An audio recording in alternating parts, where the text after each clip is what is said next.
Olá a todos vocês que estão acompanhando a programação aqui da TV Câmara, canal 4 da NET, pelo canal aberto em sinal digital 61.4 e também pelo portal www.riopreto.sp.leg.br. Mais uma vez, obrigado pela atenção. Este é o Câmara Cidadania e hoje vai debater um assunto empolgante e bastante atual, principalmente nesses meses que são exercidos pela população nesse contexto. Nós vamos falar de imposto de renda. Para isso, nós convidamos aqui o Dr. Miguel Cardoso da Silva, ele que é advogado, contabilista e vai falar um pouco sobre o IR. Muito obrigado, doutor, pela sua participação aqui. Eu quero agradecer a sua vinda e eu garanto que nós vamos falar muito sobre o imposto de renda. Muito obrigado pelo convite, agradeço de coração e espero contribuir um pouquinho para esclarecer a população sobre o imposto de renda. Tá certo. Doutor, nós vamos começar já falando de prazo. A gente já está no mês de março e eu gostaria de saber até quando vai o prazo para a entrega da declaração. Como todos os anos, a declaração inicia nesse mês de março, né? E vai a entrega até o final do mês de abril, último dia útil. Nesse ano é 29 de abril, até as 23 horas, 59 minutos e 59 segundos. Isso tanto faz pela internet como pessoalmente? As declarações são entregues 99,9% pela internet, sistema online. Alguns casos muito específicos que é na própria Receita Federal. Ok. Agora, o telespectador quer saber, e eu também quero saber, doutor, quem que está obrigado a apresentar essa declaração? Então, a legislação brasileira sobre imposto de renda especifica vários itens, né, que deixa a pessoa obrigada a apresentar a declaração. O mais comum é a renda, ou seja, todo cidadão que teve uma renda tributável bruta acima de R$ 28.123,91 está obrigado a apresentar a declaração de renda. Outra situação comum são as pessoas que têm renda da atividade rural, renda bruta acima de R$ 140.619,55 também estão obrigadas. Pessoas que têm bens com valor superior a R$ 300 mil, também há uma obrigatoriedade. Outro bloco seria as pessoas que têm rendas isentas, renda de caderneta de poupança, aplicação financeira, acima de R$ 40 mil, também estão obrigadas a apresentar. Uma curiosidade, doutor, esses valores, eles são sempre ajustados pela Receita? Sim, esses valores são ajustados todos os anos. O que ocorre é que nem sempre é reajustado pelo índice da inflação. Às vezes a tabela do imposto de renda ela é ajustada, como nos últimos anos, foi em 4,5%. E a inflação às vezes atingiu 6% ou mais. Então está havendo uma defasagem. Uma defasagem, tá certo. Agora, existe a idade limite, doutor, para obrigatoriedade ou mesmo a dispensa da apresentação da declaração? Não, não existe idade limite. A obrigatoriedade para apresentar a declaração é principalmente sobre aqueles itens que falamos, ou seja, a pessoa que tem uma certa renda bruta anual. O que existe é a pessoa com mais de 65 anos que recebe benefícios previdenciários, por exemplo, uma pensão, uma aposentadoria. Então, ele tem um valor dedutível além das deduções normais do cidadão normal. Entendi. Por exemplo, esse ano é R$ 24.403,11, incluindo o 13º. Esse valor não paga imposto de renda sobre esse valor. Tá certo. E quem tem direito, doutor, à restituição? Muita gente está perguntando, eu quero receber. Como é que faz? Então, esse também gostaria de ter direito à restituição, né? A primeira premissa que temos que pensar é que só vai ter direito à restituição aquele cidadão que durante o ano de 2015 nós estamos falando, né, que Isso. recebeu de janeiro de 2015 a dezembro. Houve uma retenção na fonte e agora, fazendo a sua declaração, seu ajuste anual, verifica que aquela retenção foi superior ao imposto devido. Essa é a pessoa que tem direito à restituição do imposto de renda. E para fazer isso, como é que a pessoa tem que fazer? Tem que primeiro consultar? Qual é o trâmite certinho? O que a pessoa deve fazer? Bom, primeira coisa a fazer, toda pessoa que teve retenção do imposto de renda na fonte, ele deve baixar o programa da Receita Federal, esse de ajuste, lançar os dados neste programa, e o próprio programa é bastante intuitivo, ele já vai direcionando se vai ter imposto a pagar, porque ou vai ter imposto a restituir. Ou há hipótese que o imposto zero, ou seja, fica zerado. Mas não é tão simples assim, né? Precisa primeiro coletar esses documentos todos, certo, das fontes pagadoras, as despesas, quais são as despesas dedutíveis ou não dedutíveis, inclusão de dependentes ou não dependentes, né? Aí, ao final, é que vai ter essa análise, que vai ter esse diagnóstico, olha, tem imposto a restituir. E é certo que algumas pessoas também sentem um pouco de dificuldade de acessar essas informações, até pelo site da Receita. A pessoa se sentindo nesta dificuldade, ela deve procurar um profissional, então?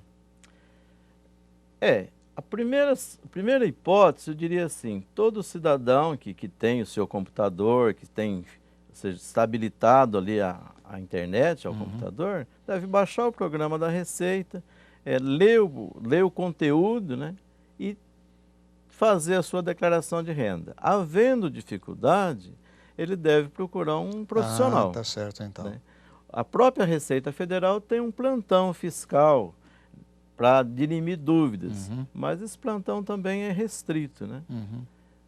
Vai depender muito da situação. Se a pessoa tem apenas uma fonte de renda, diria assim, é mais fácil fazer a sua declaração. Agora, a pessoa às vezes tem várias fontes de renda, tem rendas de aluguel, ou é um profissional autônomo, recebe, né, de todo mês de diversas pessoas, essa declaração ela já é mais complexa um pouco. É que o pessoal às vezes fica com medo da malha fina, né, doutor? Entrar na malha fina. E de fato, um bom percentual das declarações entregues ficam na malha fina.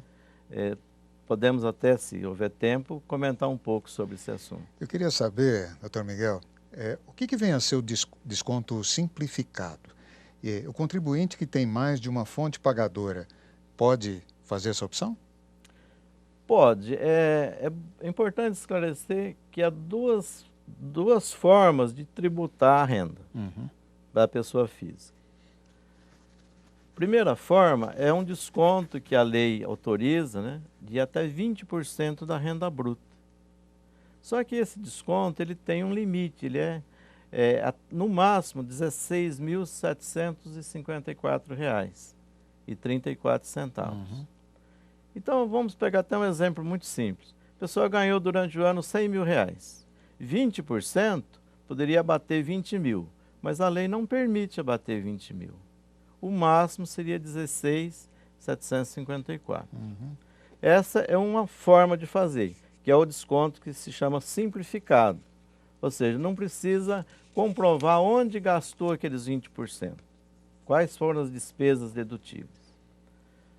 A outra forma é a forma das deduções legais. Ou seja, pega-se e lança a renda bruta, que a pessoa oferiu durante o ano, e a lei determina diversas rendas que podem ser abatidas daquela renda bruta. A mais comum, para quem é assalariado, por exemplo, são as contribuições à Previdência Social. Um plano de previdência privado também pode ser dedutível. Né? As despesas médicas, despesas com dentista, com psicólogo. Então, a lei atribui diversas despesas que vai deduzindo até chegar a uma base de cálculo para ver a incidência do imposto. E para tudo tem que se ter uma nota fiscal, né, doutor? Isso é muito importante. Para tudo que se faz na declaração de renda, deve ter os comprovantes. Comprovantes, evidentemente, idôneos, né? Sim. É uma nota fiscal, um recibo, realmente com assinatura original, né? Com a chancela, e guardar esses documentos por 5 anos.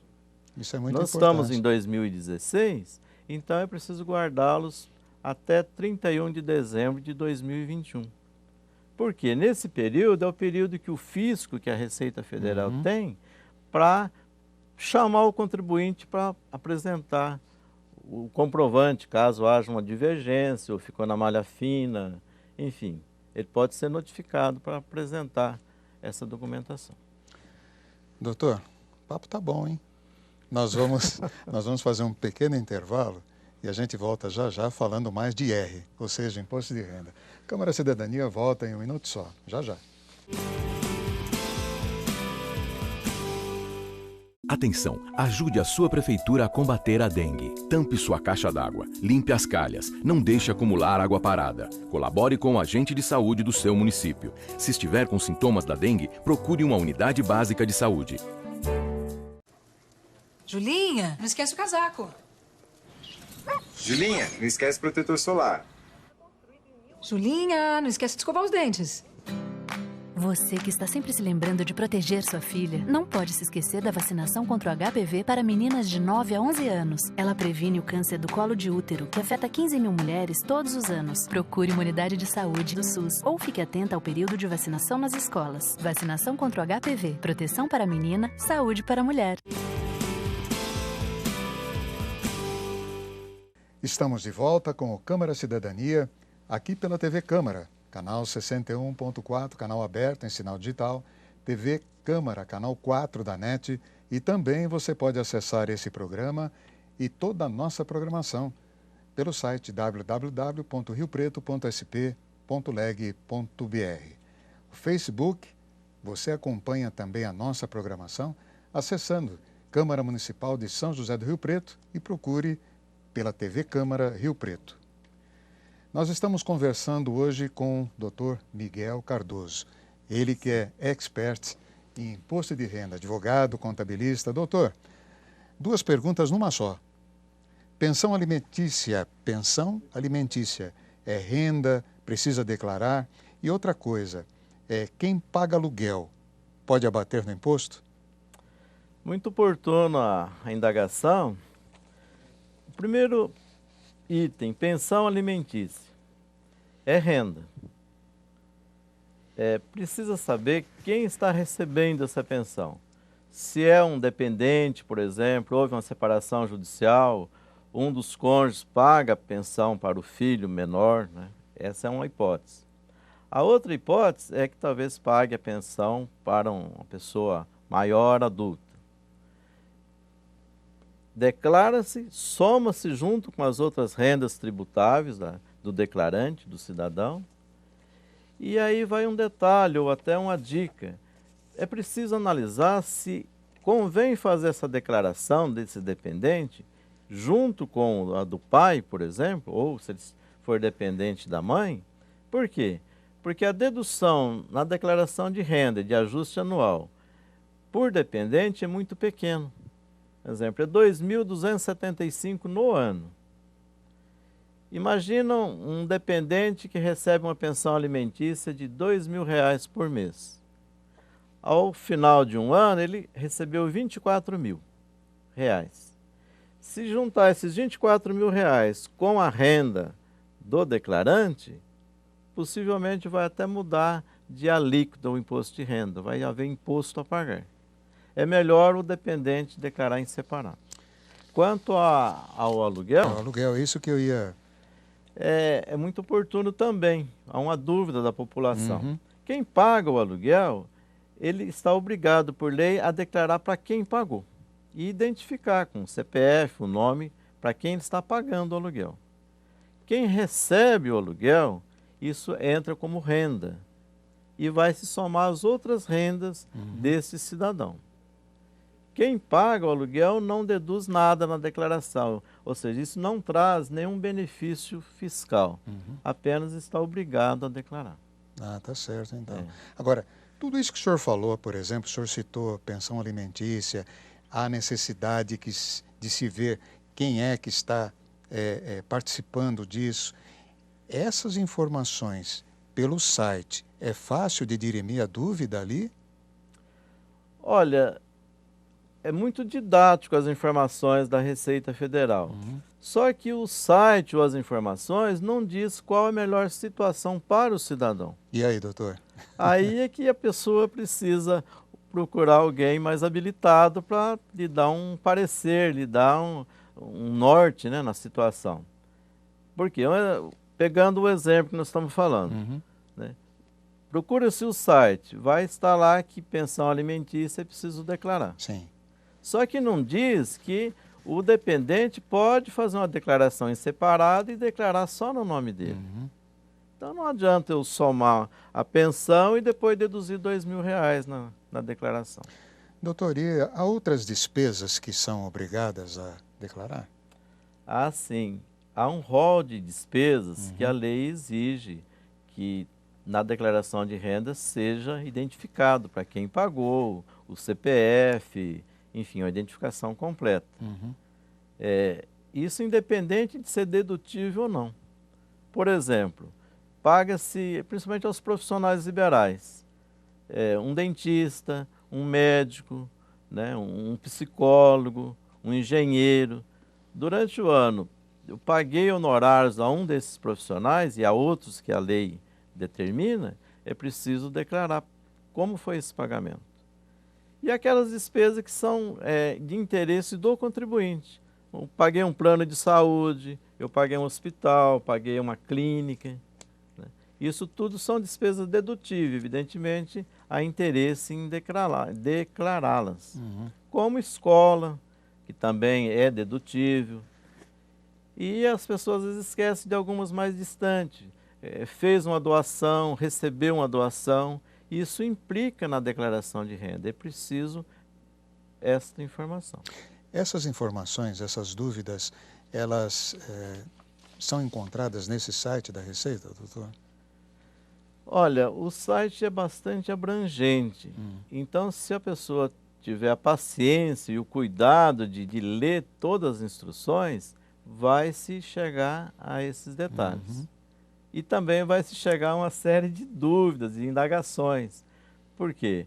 Porque às vezes há um profissional liberal que não é dedutível aquela despesa. Então, aí é que precisa procurar o plantão fiscal ou a ajuda de alguém mais habilitado. Ok. A gente sabe, doutor, que todo ano as empresas, tanto privadas quanto públicas, elas fornecem para o empregado ou servidor o extrato do Fundo de Garantia, ou melhor dizendo, o extrato do exercício, informe de rendimentos. Informe de rendimentos. Cada empresa é obrigada a fazer isso. Tem uma data limite para isso? Tem. Essa data limite é até o final do mês de fevereiro. Para as empresas passarem, enviarem essas informações aos seus empregados, aos seus funcionários. Por exemplo, quem participa do programa Nota Fiscal Paulista, há que se ter um documento também? Nós orientamos para que tire o extrato no site da Nota Fiscal Paulista. Por quê? Porque lá existem duas rendas, né? Normalmente, ou a pessoa pode ter ganhado um prêmio na Nota Fiscal Paulista, ou pode ter tido rendimentos, ou seja, ele sacou algo dentro do permitido legalmente. Uma dessas rendas é isenta, a outra é exclusiva na fonte, mas há um campo próprio na declaração de rendas para se lançar esses itens.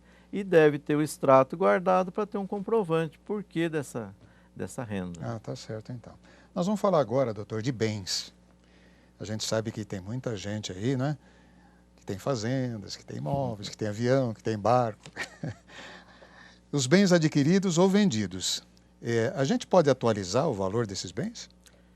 Não, não pode atualizar. é interessante esclarecer um pouco essa situação dos bens.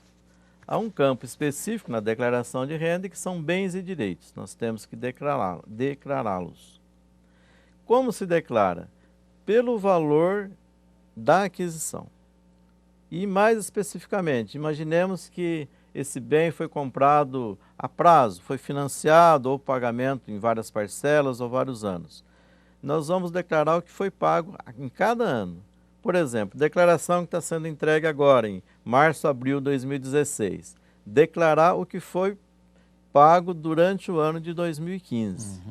E esse valor vai sendo repetido ano a ano, sem atualização.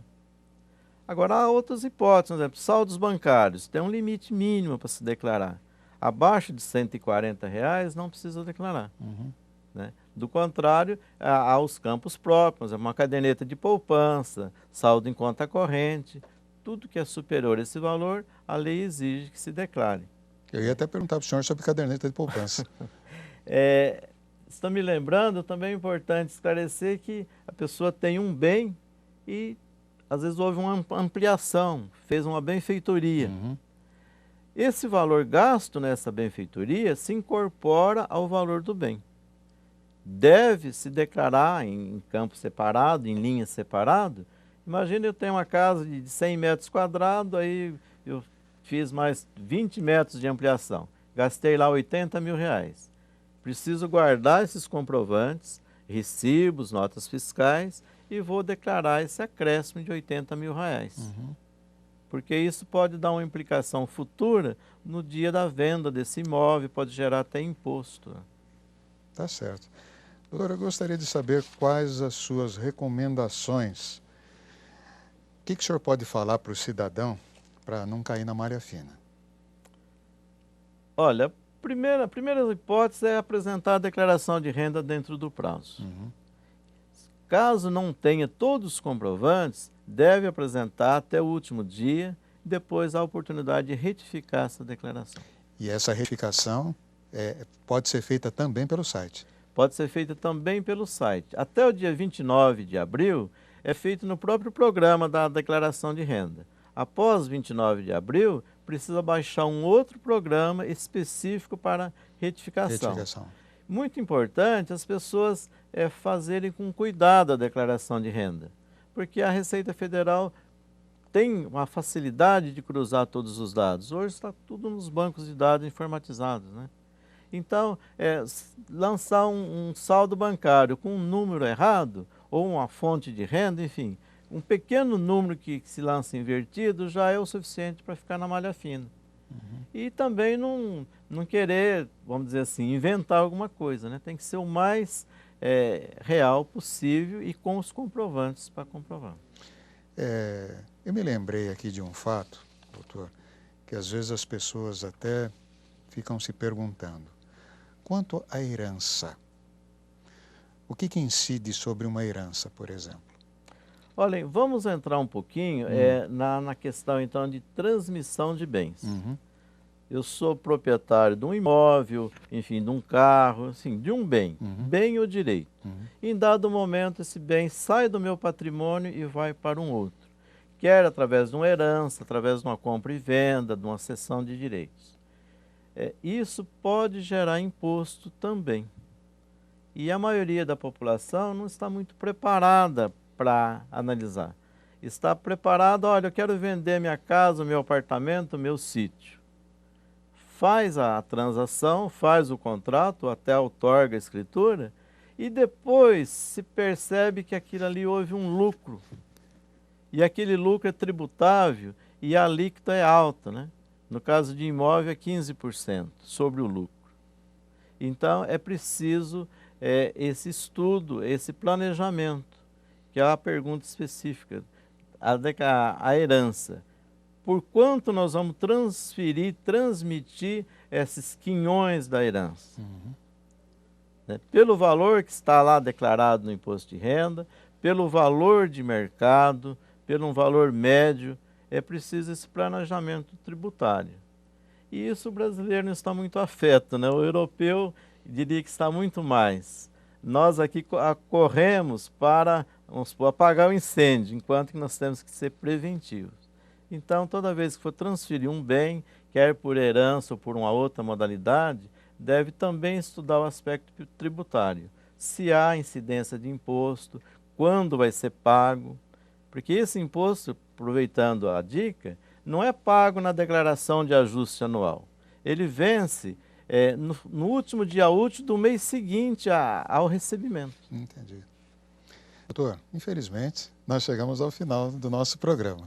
Eu sei que nós teríamos muita coisa para falar sobre o imposto de renda, mas o senhor deu dicas importantes aí e eu espero que o telespectador tenha saído satisfeito dessa nossa entrevista. Agradeço muito a sua participação, doutor Miguel.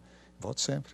Eu agradeço a oportunidade também, espero ter contribuído um mínimo para alguns esclarecimentos e peço para que leiam muito, levem o tema com muita seriedade. Tá, Até uma outra oportunidade. Muito obrigado mais uma vez. TV Câmara, o canal do Legislativo. Câmara Cidadania volta semana que vem com outro assunto de interesse do cidadão. Até mais.